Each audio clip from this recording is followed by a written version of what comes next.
The small town of Willow Creek had a heartbeat of its own one that pulsed through the laughter at the Saturday farmers market, the bell above the cafe door that never quite stopped jingling, and the well-worn sidewalks where old stories lingered like soft echoes. And for Emily Rhodes, Willow Creek was more than home, it was memory. She walked briskly through the crisp spring air, a stack of flyers under one arm, the other cradling a cup of chamomile tea she hadn't had a chance. T.O. sip. Her eyes darted toward the antique bookstore just off the town square. One more stop, she thought Dot as she stepped inside. The smell of old pages and cinnamon candle wax enveloped her.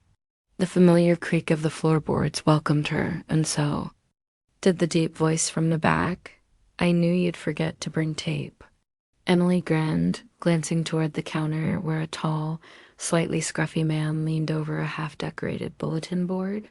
Josh Bennett, her best friend since third grade, her worst influence since eighth grade, and the only person who could make her feel completely understood without ever saying the word love.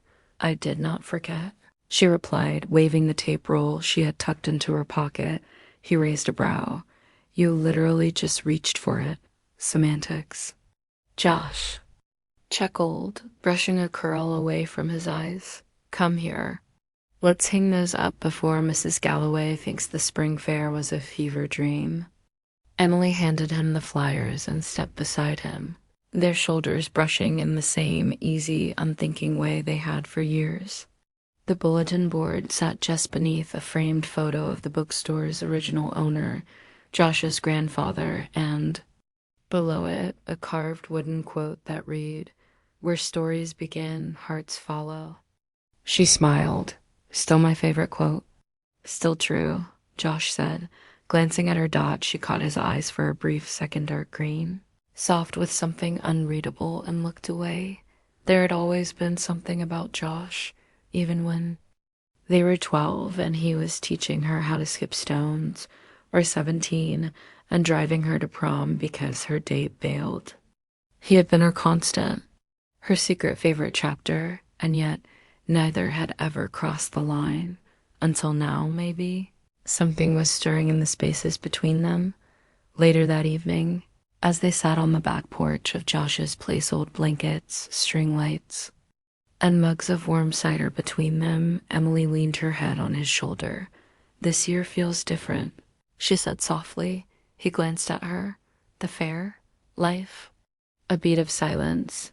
I know what you mean, he replied. Sometimes I think we're waiting for something, and we don't even know what. She looked up at him then, really looked, and he held her gaze. Something passed between them. A current. A shift. He opened his mouth to say something, then paused Dot instead. He reached for her hand and squeezed it gently. You always know how to make things feel right, she whispered. Josh smiled, but it was quieter this time. That's because they are. With you, they always have been. And though no confession was made and no grand gesture exchanged, something deeper had been planted in that silence, a seed of something they'd both been too careful to name. But it had begun, and this time, it wouldn't fade. Emily Rhodes had always loved soft things. Old paperbacks with cracked spines, rainy afternoons with chamomile tea, and songs that sounded like home. After graduating with a degree in event planning and community arts, she moved back to Willow Creek, not because she failed elsewhere, but because she wanted to come home. Her late mother used to say, some hearts aren't made for noise. Some hearts are made for roots. And Emily had grown roots everywhere, in the community center where she ran art programs for children, in the cafe where she always sat at the same window seat, and in the little blue house she rented just 2 streets from the town square. But if she was honest, her deepest root had always been Josh. Josh Bennett, on the other hand, had once tried to leave Willow Creek behind. After high school, he went off to study architecture in Chicago. He lived in the city for 3 years long, enough to fall in love with buildings, but not with the life that came with them. His grandfather's passing brought him back, and when he inherited the family bookstore, he never looked back. He fixed up the place with his own two hands new shelves, better lighting, hand-built reading nooks, and turned it into a local. Treasure. Josh was thoughtful and quiet, with a dry sense of humor that caught people off guard. He loved jazz records, fixing old furniture, and working late into the night, sketching out dream homes he never planned to build. But he did dream of something lasting. He just wasn't sure how to say that out loud. Their friendship had always been steady. They had been lab partners, prom dates, dog walkers, moving helpers, secret keeper types. Through every phase of life, college decisions, broken hearts, career changes, they had never wavered in each other's lives. But somewhere between comfort and routine, a deeper longing had begun to quietly bloom. Emily noticed it in the way Josh had started brushing her hair back absent-mindedly when she talked, or how he'd wait for her outside her building just to walk her to the bookstore. Even if she wasn't working there that day, Josh noticed it in the way Emily lingered. Longer after their game nights, her hand drifting across his arm like she was trying to memorize him. Or how she now paused when hugging him just for an extra second longer. One morning, Emily was helping him sort inventory in the back of the store. "You ever wonder," she said, balancing a pile of poetry books, "if we missed something? Like some choice we didn't even know we were supposed to make?" Josh looked up. "You mean like a road not taken?" "No, more like a door we never knocked on because we were too scared of what was behind it." He didn't respond right away. Then softly, "Some doors are always waiting." She turned to him, eyes searching. "But what if the waiting wears them down? What if one day they close?" Josh met her gaze, steady and calm. "Then we open them before that happens." The moment stretched, but still neither moved, and the silence between them grew louder. The town of Willow Creek had long suspected what the two of them couldn't say aloud. At the annual spring fair planning meeting, Mrs. Alder, who ran the bakery, elbowed Emily after Josh offered to handle the lighting for the event. "He's quite the catch." "That Josh," she said with a wink. Emily smiled politely. "Yes, he is." "I mean, if I were 25 years younger," Emily laughed, "I let him know." But later that night, while reviewing event blueprints, her fingers hovered over her phone longer than usual, itching to send a message that read more like a maybe. Instead, she sent, "You want to help pick colors for the fair banners? I promise not to choose all sage green." His reply came fast. "Sage green is your identity at this point. I'll bring coffee. See you in 20. She smiled. Her heart fluttered. The next evening, Josh sat at his desk, flipping through an old photo album his mother had dropped off. There were pictures of them as kids, Emily and Josh sitting on a tire swing, dressed as pirates for Halloween, holding hands as toddlers at the park. One in particular caught his breath. They were about 16.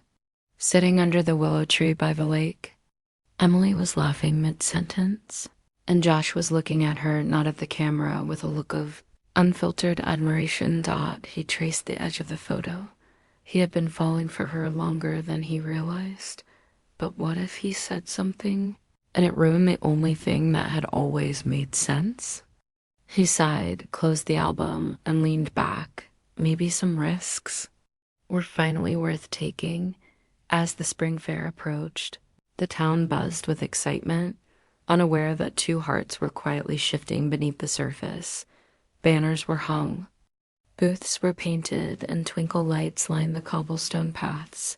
And in the middle of it all, Emily and Josh built something unseen, a new closeness, growing awareness. And ache. Because for all the years of knowing one another, they were only now beginning to see each other. Truly. And it was beautiful and terrifying. And completely unspoken. For now. Fair brought Willow Creek to life like nothing else. Children dashed between booths with sticky cotton candy fingers. The scent of kettle corn clung to the breeze. and fairy lights blinked along the tree-lined paths as if the stars had come down to visit. Emily stood near the entrance archway, adjusting a string of lilac ribbon and glancing at her clipboard. The event she'd organized for weeks was finally here, and it was almost perfect. Almost, because Josh hadn't shown up yet, and she noticed, more than she should have. Looking for me? Came the familiar voice behind her. She turned, and there he was, in a navy button-down rolled at the sleeves, holding 2 lemonades. His smile was relaxed, casual. Hers was less so. "You're late. Had to make sure I brought your favorite," he said, handing her a drink. She sipped. "Okay, forgiven." They wandered through the fair together, checking on vendors and chatting with locals. But as the evening wore on, something felt different. Josh kept looking at her a second too long, and Emily kept catching herself wondering what it would feel like to slip her hand into his without the excuse of needing help carrying something. At one point, they paused by the lake's edge, the same one they'd sat beside countless times as teens. A new bench had been installed under the old willow tree. They sat side by side, the golden glow of lanterns reflected in the water. "It feels like the whole town came alive tonight," Emily said. "It did," Josh murmured. "So did you." She turned her head sharply. "What?" He smiled, barely. "You've been glowing lately?" A beat of silence stretched between them. Then she whispered, "You notice everything, don't you?" "I try," he said. "Especially when it comes to you?" Her breath caught, but before she could respond, someone called her name from across the park, and the moment slipped away like mist. The next afternoon, Emily found herself helping Josh reorganize the fiction section of the bookstore. Rain tapped against the windows, and the air was heavy with petrichor and nostalgia. "I think your alphabetizing system is a crime against literature," she teased, pulling a copy of The Great Gatsby from the wrong shelf. "Says the woman who files Jane Austen under cozy instead of classic." He shot back. She grinned. "Touché." Their laughter faded as they both reached for the same book. Fingers brushed. Neither pulled away. The room felt suddenly quiet. Intimate. Emily looked up at him. "I think about it sometimes," she said, her voice soft. Josh's eyes didn't move from hers. "Think about what?" "If we're missing something." He didn't blink. "Are we?" She opened her mouth, but the words wouldn't come. Instead, she stepped back, placing the book down gently. "We should finish this section," she said, almost too quickly. Josh nodded, but his eyes followed her, and in that silence, everything had changed. Later that week, Emily received an unexpected delivery, a small bouquet of wild daisies, her favorite, wrapped in recycled book pages. No note. She didn't need one. That night, she called Josh. "Thank you," she said softly. "For what?" "For remembering." He didn't play dumb. "You deserve to be remembered." Her voice was quiet. "You always make me feel like I matter. You do." "I don't know what this is." "What's happening between us?" Josh's voice lowered. "I do." Silence. Then she whispered, "I'm scared." "So am I," he said. "But I'd rather risk everything than wonder forever what we could have been." A few days later, while helping Emily string lanterns outside the community center, Josh stopped mid-step and just stared at her. "What?" she asked, self-conscious. "You're beautiful." She blinked. "Josh, not just now, always. I just never let myself say it before." Her throat tightened. "Why now?" "Because I can't keep pretending we're just friends when every part of me is aching to be more." Emily felt her world tilt. She placed the lantern in her hands gently on the ground, took a step forward. "You mean that?" "I've meant it for a long time." She reached out, fingers grazing his. This changes everything." "Maybe," he said, "but maybe. It changes everything for the better." And then for the first time, she didn't look away. They didn't kiss. Not yet, But in that moment, surrounded by flickering lanterns and years of unspoken feelings, Emily leaned her forehead against his chest, and Josh wrapped his arms around her like he had been waiting for this embrace his entire life. And for the first time in all their years of friendship, neither of them stepped back. They stayed right there, right where they belonged.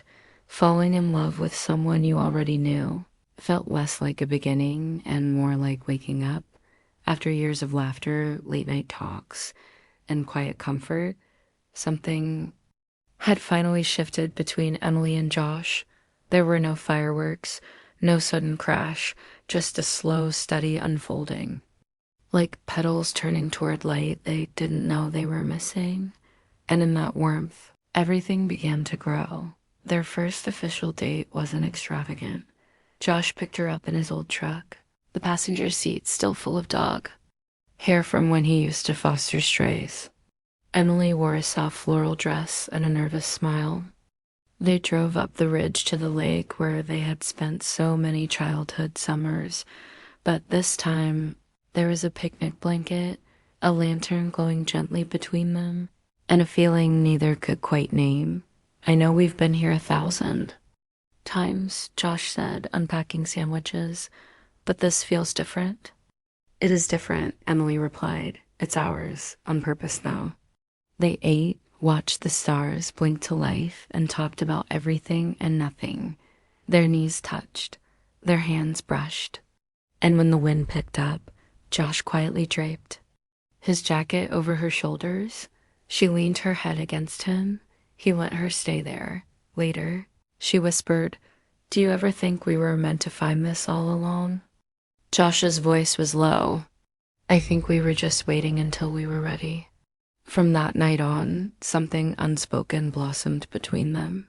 They went for early morning walks with coffee in hand, their fingers naturally finding each other's, like they always belonged there. They had dinner at the corner booth in the diner every Thursday, something they had done for years. But now with a weight of more. One rainy afternoon, they stayed inside the bookstore as the storm thundered. Outside, Emily curled up in the reading nook while Josh made hot cocoa behind the counter. "I always imagined what it would be like," she said softly, "if we crossed that line." Josh joined her on the floor, stretching his legs beside hers. "Was it what you imagined?" "No," she admitted, smiling gently. "It's better." One evening, Emily invited Josh to her place for dinner. She cooked something from her mother's old recipe book, nervous as ever, even though he'd seen her burn toast and spill soup before. When he walked in, holding a small bundle of sunflowers, he paused. "You look beautiful," he said, like it wasn't a compliment, just the truth. She blushed, took the flowers, and led him inside. Over candlelight and soft music, they talked about their dreams. Emily spoke of wanting to one day open a creative studio for kids. Josh admitted he'd been sketching designs for a home just one something. He wanted to build with his own hands for someone special. For her, he said, locking eyes with her. "If she let me," her breath caught. "You already have." It wasn't always perfect. Emily struggled with the fear that she would lose the friendship they had if the romance ever failed. Josh worried he wasn't enough, that she deserved someone more adventurous, more certain. But every time one of them pulled away in fear, the other reached out with grace. When Emily doubted, Josh listened out. When Josh hesitated, Emily reminded him of all the reasons he was more than enough. They weren't rushing. They were building one quiet day. They sat beneath the willow tree at the lake, her head in his lap, his fingers absent-mindedly braiding a strand of her hair. "I want this," she whispered. "This? You. Us. Whatever comes next." Josh looked down at her, emotion thick in his throat. "I think I've loved you forever," he said. Emily smiled, tears in her eyes. "Then let's keep choosing each other. Forever." He bent down and pressed a kiss to her forehead slow. Reverent. Their first kiss would come later. This one was a promise. Days passed like dreams. They attended the town movie night curled beneath the same blanket, shared inside jokes at the coffee shop, and read to each other from old novels during quiet evenings at the bookstore. Once, Josh surprised her by framing a page torn from her childhood diary, the one where she'd written, "Maybe someday I'll marry someone like Josh Bennett." "You were dreaming of me back then?" He teased. She grinned. "Apparently, let's not wait another decade to make it true." She laughed, but something in her heart whispered, maybe we won't. Their love didn't explode, it unfolded. Pages of a book long bookmarked, like the gentle hum of a song they'd both forgotten the words to, but never the melody. Love, even the truest kind, isn't without its shadows. For Emily and Josh, it came quietly, like a soft hesitation in the middle of joy, a question lingering behind every tender moment. What if we lose this? It started with a letter. One bright Monday morning, Emily opened her inbox to find an email from an arts foundation in Portland, a place she had applied to over a year ago in a moment of restless ambition. She had all but forgotten it. Now, they were offering her a full-year residency to develop a community art studio program for underprivileged kids. It was everything she had ever dreamed of, except it was far from Willow Creek, far from the bookstore, far from Josh. She told him that night, sitting on his porch under a soft quilt, the stars muted behind drifting clouds. "I got the offer," she said quietly. Josh was silent for a long moment. "The Portland one," she nodded. "It's a big deal." "I didn't think it would ever happen." He looked at her, the smile on his lips not quite reaching his eyes.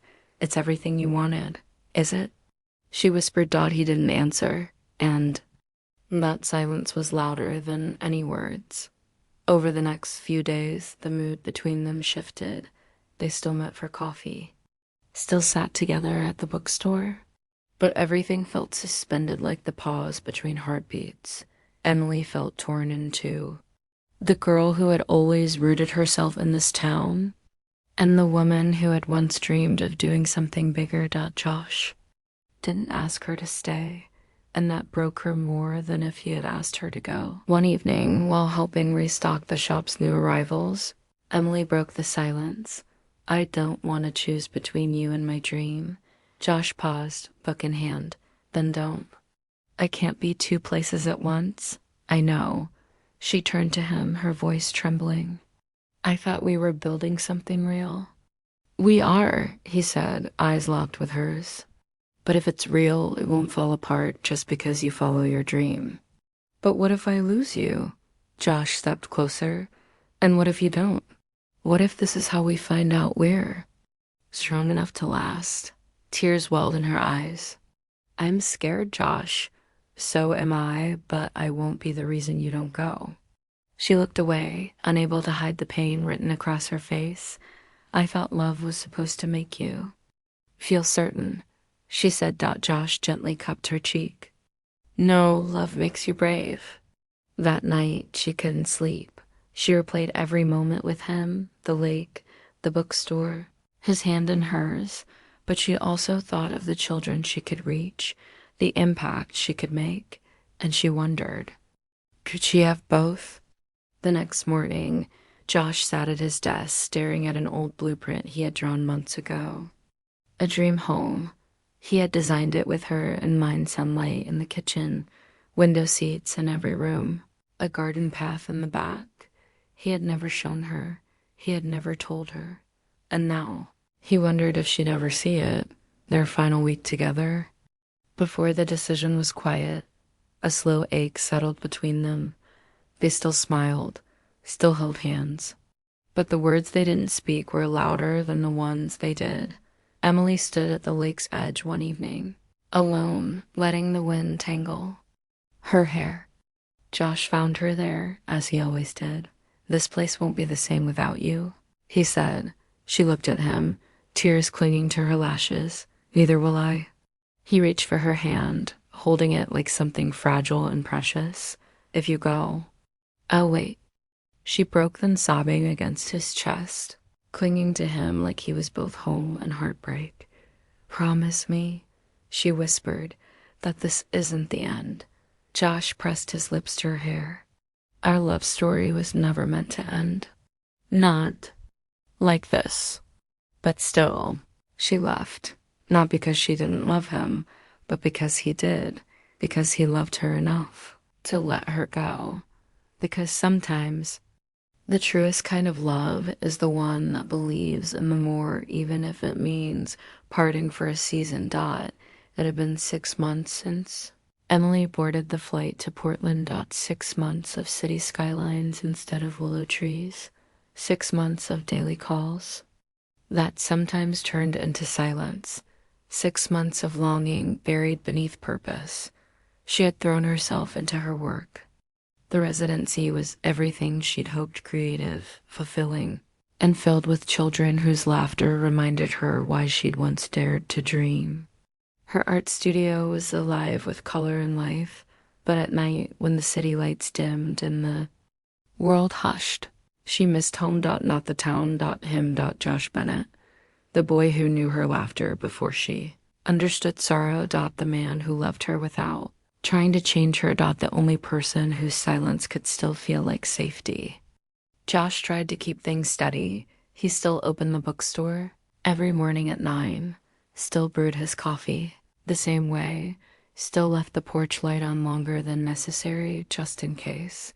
Emily's absence didn't come in waves. It was constant. Adele Lake, a soundtrack playing softly behind everything he did. He never told her that her favorite mug remained untouched on his kitchen shelf. He never told her he'd built that dream house model with her initials carved in the blueprint's corner. Never told her that he had never stopped waiting. They talked most days. Short messages, photos of coffee foam hearts, voice notes of old inside jokes. But as the months passed, their conversations began to fray at the edges, not from anger or distance, but from missing, from restraint, from unspoken want, from fear that the longer they waited, the more fragile this us would become. One night in late spring, Emily sat alone in the nearly finished studio, paint-streaked and tired, staring at a blank canvas. She had everything she thought she'd wanted. So why did she feel like something essential was missing? She picked up her phone. Emily, do you ever wonder what we're doing? The reply came a moment later. Josh, every day. Then another. Josh, but I know I'd wait forever if that's what it took. Her hands trembled. She stared at the blinking cursor, then typed slowly. Emily, maybe you don't have to. She hit send. And exhaled. The next day, Josh received a package. Inside was a sketch, a blueprint of a tiny lakeside home with flower beds and open windows. And in the top right corner, handwritten in her familiar script, if the door is still open, I'd like to come home. His heart thudded once, loud and clear. He ran his fingers across the paper. Then he ran. Emily returned to Willow Creek on a golden afternoon in early June. The air smelled of honeysuckle and memory. As the cab turned onto Main Street, her chest tightened. And then she saw him, standing outside the bookstore in a white button-down and jeans, hair tousled by the breeze, eyes already searching the horizon. Their eyes met. And for a heartbeat, the world stilled. She stepped out of the car. Neither of them spoke. She took a shaky breath. Hi. He didn't wait another second. Josh crossed the distance between them and pulled her into his arms like he'd been holding back for a lifetime. You came back, he whispered into her hair.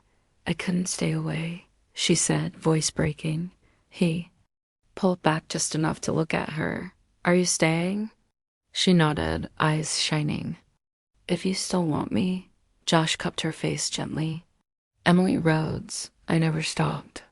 And then finally he kissed her, a kiss that tasted of every page turned, every word left unsaid, every moment that led them back to this one. It wasn't the start of something new. It was the return to something true. Later that evening, they sat beneath the willow tree, hand in hand, the setting sun turning the lake to gold. I was so afraid, she said softly. That we'd ruin what we had. Josh smiled. We didn't ruin it. We rewrote it. She leaned her head on his shoulder. So what now? He looked out at the water, then at her. We built the next chapter. Together. She turned to him, eyes full of everything they had fought for. Then let's never stop writing. And beneath the tree where their story began, two best friends turned lovers found the peace that only comes when love is chosen. Over and over again, the small cottage by the lake stood quietly in the early autumn sun, wrapped in the scent of pine wood and morning dew. It wasn't grand. It didn't need to be dot, it was home. Emily stood barefoot on the front porch, a mug of cinnamon coffee in her hands, watching Josh hammer the final plank into their garden fence dot. He looked up and caught her watching. You're staring, he teased. She grinned. You're sweaty. Can't help it if you find me irresistible with a hammer. She laughed, the sound dancing over the breeze. 6 months had passed since she returned from Portland. In that time, they had started their lives, not over, but forward. Josh's bookstore was thriving, now hosting weekly story hours and weekend writing workshops. Emily's children's art program had found a permanent home in the community center, where walls bloomed with handprints and painted stars.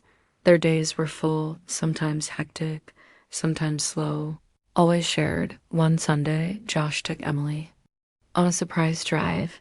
They wound through the forest until the trees opened onto a small clearing where the lake sparkled under the blue sky. A picnic was set beneath the willow tree, lanterns strung in the branches, just like the night of the fair. She blinked in surprise. Josh, I built this spot for you, he said quietly. For us. He led her down the path, his hand warm in hers.